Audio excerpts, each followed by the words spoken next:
President, I come to the floor to talk about Doug Bailey. Doug Bailey died last week at age 79. The New York Times reported on Tuesday that Doug Bailey helped define the role of political consultant in the 1960s and 70s, and that he founded the Hotline. He was much more than that to me and to countless of others for whom he was an example of how to live a public life. Now, I'm aware that when offering a eulogy, it is good form to speak more of the deceased than of oneself. But that's hard to do with Doug because he cared so much about everyone he met and everyone he worked with. I first met Doug Bailey in Washington, D.C. in the spring of 1977. I was here for a few months working with Howard Baker, the former senator from Tennessee who had just been elected to be the Republican leader of this body. He'd asked me to come work for him. I think part of that was to lick my wounds for having lost the governor's race a couple of years earlier in Tennessee.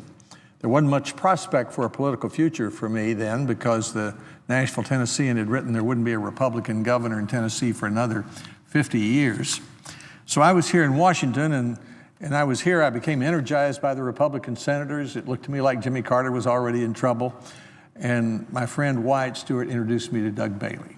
The reason I thought it was important to meet him was at that time, he and his partner, John Deardorff, represented 7 of the 12 Republican governors in the country who were still in office after the Watergate debacle of 1974.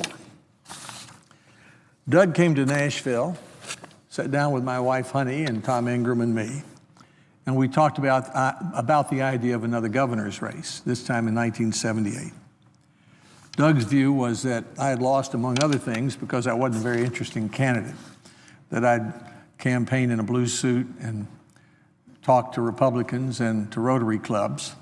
And so the talk was about what would be authentic, what did I really like to do, and I ended up, to make a long story short, walking 1,000 miles across Tennessee over 6 months in a red and black shirt, followed by a group of 4 University of Tennessee band members in a flatbed truck. And every now and then, several times a day, we'd get up on the truck and play in Alexander's washboard band. Doug put all that on television, and I won the election. Now, to some, that would seem like an ultimate political gimmick, but if you'll think about it, the idea of the walk across Tennessee was a good deal more authentic than the photo ops and the press releases and the 5-second sound bites that often are what we end up with in politics today. But let me just say it this way. I'd never been elected governor if it hadn't been for Doug Bailey. He also did something else that I never saw anyone else do, no other political consultant. He actually wrote a plan, and we actually followed it during the campaign. But the important thing for me to say today was that political consulting was not the end of Doug Bailey's help. He came to Nashville once a week during my first term as governor, not so much to talk about politics, but about how to be a better governor, which was his idea of how to be a political success.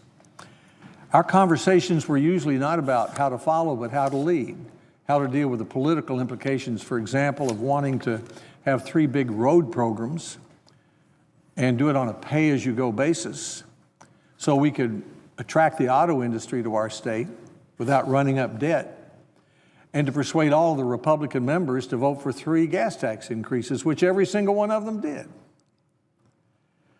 Doug's advice was that a good tactic was to do the right thing because it will confuse your opponents. They won't understand what you're up to. And his advice about recruiting people to work in the cabinet, for example, was don't just invite someone who might take the job.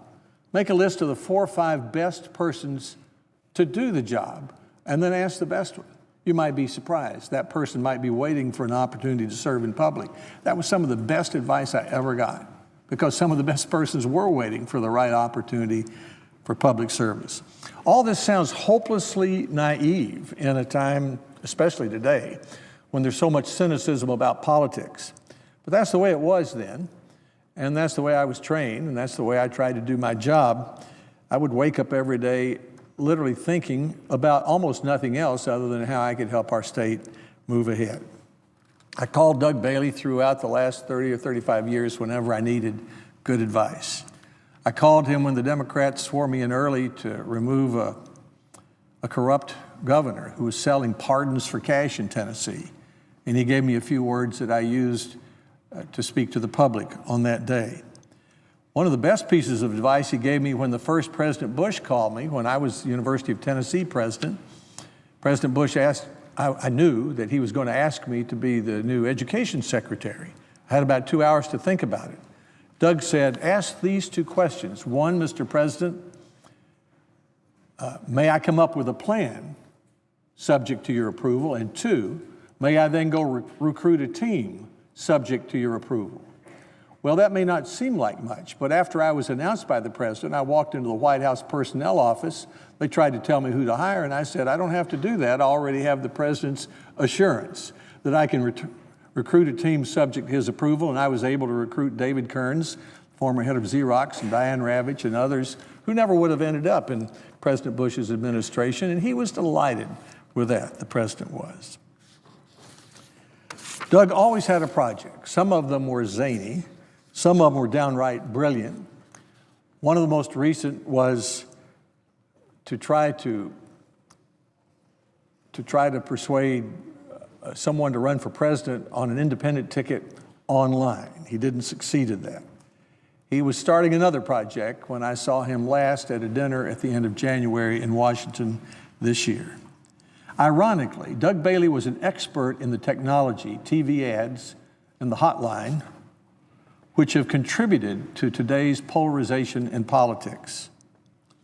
But he withdrew from politics after a while and from political consulting because he didn't like what politics had become. He thought that more elected officials needed to understand that there is a difference between campaigning and governing, and that differences should be resolved in the middle rather than entrenched in the fringes or on the extremes. In a tribute, Judy Woodruff wrote about perhaps Doug's greatest passion and his greatest legacy, inspiring youngsters like Chuck Todd and Norah O'Donnell, whom he paid almost nothing to work at the hotline, to care about and be involved in America's political system. And I am sure that Chuck and Norah would tell you that Doug considered it even more important and an even nobler calling actually to serve in government, and that he spent most of his life teaching and helping those who were willing to do it. I would never have been elected governor without Doug Bailey's help. More important, whatever success I had as governor and in politics, I'll give Doug most of the credit for. It's been a long time since I regularly checked with him before I made a political move, but when I did, I always felt like the next step was a surer step and a step more likely to be in a direction that served a larger purpose other than my own political existence.